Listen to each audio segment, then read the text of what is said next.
Kasus seorang anak yang melaporkan ibu kandungnya ke polisi gara-gara tak mau merapikan tempat tidur kini berakhir damai.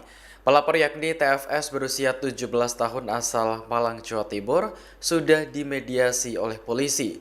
Ia sepakat berdamai dengan sang ibu yang sebelumnya memukul dirinya gara-gara tak mau merapikan tempat tidur. Polisi menyebut peristiwa itu hanya kesalahpahaman antara anak dan orang tua.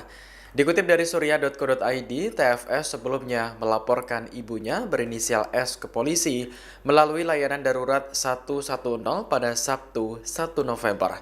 Menindaklanjuti laporan tersebut, jajaran Polsek Tumpang langsung mendatangi pelapor. Dari hasil klarifikasi terungkap bahwa S tidak bermaksud menganiaya anaknya.